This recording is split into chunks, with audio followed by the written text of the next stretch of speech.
You know Shakespeare as the master of tragedy, comedy, and history. But did you realize his most chilling stories sprang straight from the dark headlines of his day? Behind every great play lies a secret, and tonight we're unmasking the real-life assassinations that lit the spark for the bard's most unforgettable dramas. Let's set the stage.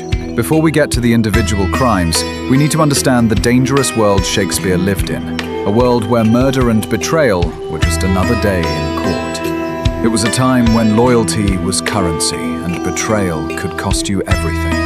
Elizabethan England brimmed with conspiracies, plots whispered in candle-lit chambers, daggers hidden under velvet cloaks. Mary Queen of Scots, Elizabeth's Catholic cousin, spent years under threat, imprisoned for her very claim to the throne. And she wasn't alone.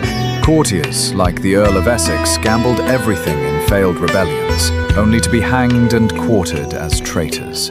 Into this world strode William Shakespeare, who soaked up the tension like a sponge.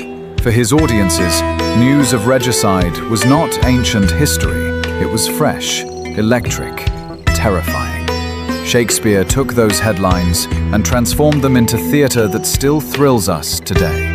Next, let's dive into the suspicious death of Sir Thomas Overbury. His murder would quietly echo through one of Shakespeare's greatest tragedies. Take Sir Thomas Overbury, a trusted advisor to Robert Carr, Earl of Somerset. In 1613, Overbury mysteriously fell ill in the Tower of London and died of poison. Court whispers flew. Had Somerset's ambitious wife caught him snooping on their secrets? This scandal shook Elizabethan society. A man close to power, eliminated with a rare and intimate cruelty. Shakespeare's Hamlet echoes this chilling betrayal. In Elsinore's halls, Hamlet's father is poisoned in his garden, stabbed by the very blood of a brother. The shock, the family torn apart by a close-quarters murder, reflects Overbury's fate.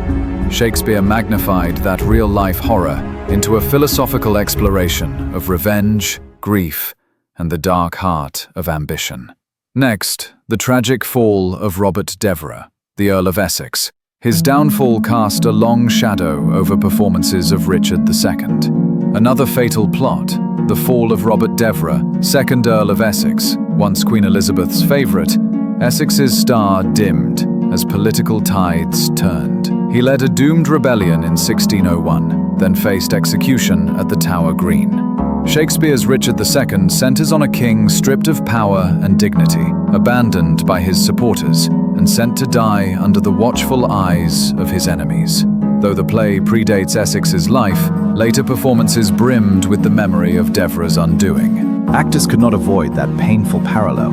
A beloved favorite, now executed for treason. That resonance, history bleeding into art, gave the play a living urgency. So how much of this was true? And how much did Shakespeare twist for the stage?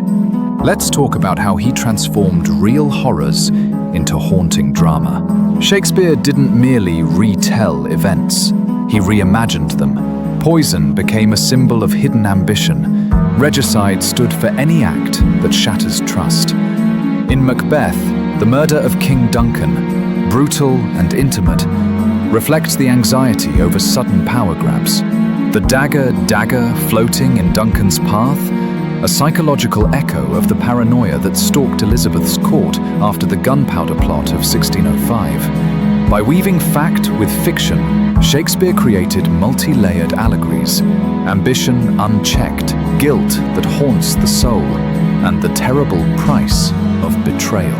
Centuries later, we're still hooked. But why do these old stories still hit so hard today?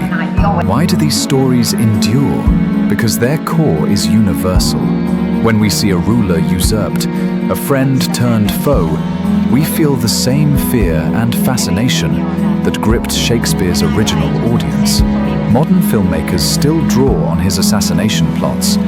Look to The Lion in Winter or HBO's The White Princess for echoes of royal betrayal.